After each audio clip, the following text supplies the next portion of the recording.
Hello students, आज हम देखने वाले हैं बोर की अस्थायी कक्षा में इलेक्ट्रॉन का वेग। बोर की अस्थायी कक्षा में इलेक्ट्रॉन का वेग देखने के लिए हम क्या करते हैं, तो सबसे पहले कक्षा की त्रिज्या देख लेते हैं, जिसमें आप लोगों को थोड़ा बहुत डाउट था उसको हम क्लियर कर लेते हैं। तो इसको जब हम क्लियर करते हैं तो सबसे पहले हम कक्षा की त्रिज्या मतलब आर का वैल्यू निकालना चाह रहे हैं यहाँ पर। अब आर का वैल्यू निकालने के लिए हम क्या करेंगे, तो हम ये इक्वेशन A1 और इक्वेशन 2 को देखेंगे। ठीक है, इक्वेशन 1 और इक्वेशन 2 को यदि हम देखें तो इक्वेशन 2 में भी का मान हमें क्या मिला है, NH/2πmr मिला हुआ है। यदि समीकरण 1 में, इस समीकरण 1 में हम क्या करते हैं, इस इक्वेशन को निकाल रहे हैं ना, तो ये समीकरण हम लोगों को 2 मिला है। इन समीकरण 2 से भी के मान को समीकरण 1 में यदि इनपुट कर देते हैं तो यहाँ पर m/r तो रहेगा ही रहेगा, और ये भी के जगह हो जाएगा NH/2πmr, और इसका स्क्वायर है तो इसका भी स्क्वायर हो जाएगा। m/r को हमने अलग से निकाल दिया। ठीक है, अब उसके बाद हमने क्या किया, इक्वल है तो इक्वल डाला, फिर इक्वल्स टू करके क्या है हम लोगों का ये वाला इक्वेशन है, उस इक्वेशन को हमने सिमिलर रख दिया। ठीक है, यहाँ तक तो कोई डाउट नहीं होगा। अब हमने क्या किया, उसके बाद ये जो स्क्वायर है इसका होल स्क्वायर, उस स्क्वायर को क्रमशः अलग अलग करते गए। तो n का भी स्क्वायर है, h का भी स्क्वायर है, 2 2 जा 4 का 4 हो गया, 2 का स्क्वायर मतलब 4, पाई का स्क्वायर है, m का स्क्वायर है, r का स्क्वायर है, सबको हमने यहाँ पर स्क्वायर के रूप में कन्वर्ट कर दिया। और इसको कन्वर्ट करने के बाद हम देखें तो हमें नेक्स्ट जो इक्वेशन मिल गया वो क्या प्राप्त हुई उसको देखें। तो यहाँ पर हम लोगों को मिल गई n²h²/4 पाई² m² r, ये एक r यहाँ है और r² यहाँ से, तो r क्यू इक्वल्स टू 1/4πε0 है, वो एज इट इज छोड़ दिए, और e²/r² है उसको भी हमने एज इट इज छोड़ा।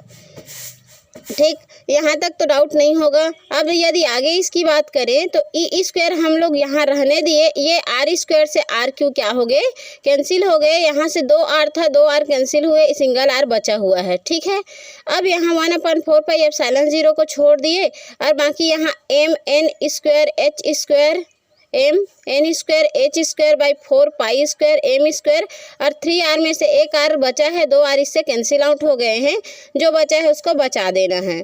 फिर यहाँ से क्या करना है, r को हम लोगों को यहाँ रखना है और बाकी को सबको ट्रांसफ़र कर देना है। तो हमें चाहिए क्या, तो कक्षा की त्रिज्या मतलब r का ही मान चाहिए, तो r का मान चाहिए, इसीलिए हम क्या किए, r को इधर ट्रांसफ़र कर दिए और बाकी सभी वैल्यू को इधर ट्रांसफ़र कर दिए।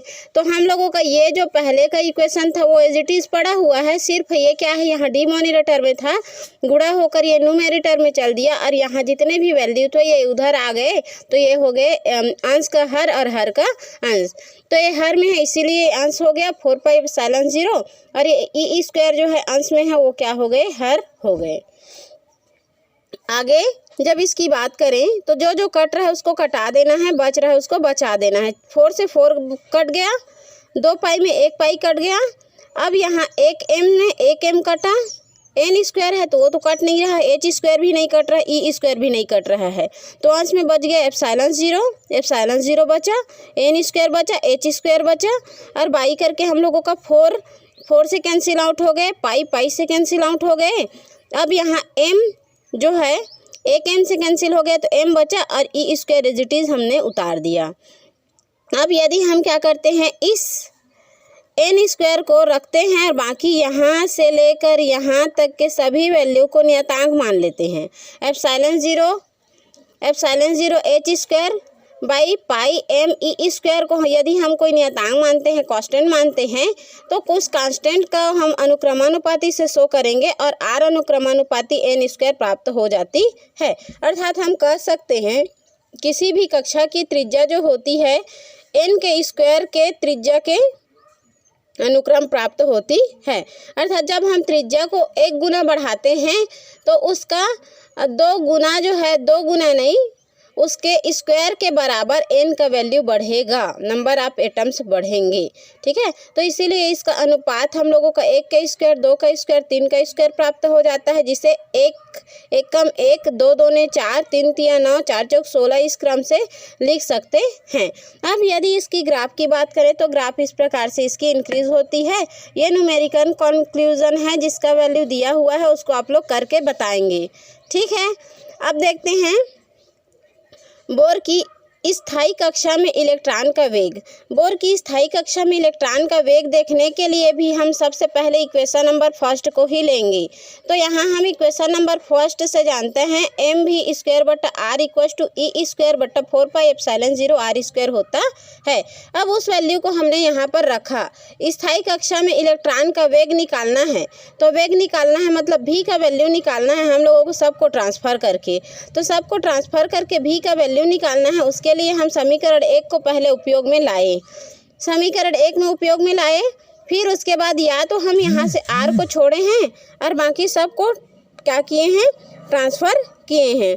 तो r को छोड़े, यहाँ से r को इधर ट्रांसफ़र किए और इन सभी वैल्यू को इधर ट्रांसफ़र किए।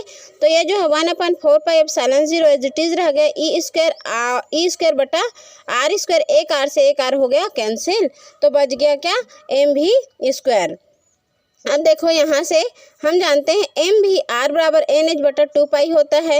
यदि एम भी आर बराबर एन एच बटा 2 पाई होता है तो उस कंडीशन में यहाँ से हम इस फार्मूला का यूज़ करें तो यहाँ हम लोगों का इस भी को इधर ट्रांसफ़र करके एम भी आर बनाया जा सकता है, लेकिन हम लोगों को वेलोसिटी के लिए निकालना है। तो इसीलिए हम क्या करेंगे, वहाँ से आर को रखेंगे और बाकी सभी को क्या कर देंगे, ट्रांसफ़र कर देंगे।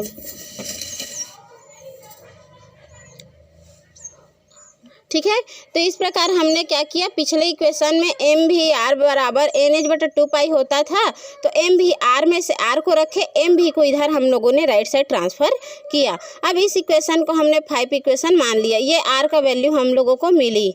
अब समीकरण 1 में हमने क्या देखा था, 1/4 pi epsilon 0 E square by M भी स्क्वायर था। यहाँ से ये वाला पोर्शन नहीं दिख पा रहा है क्या,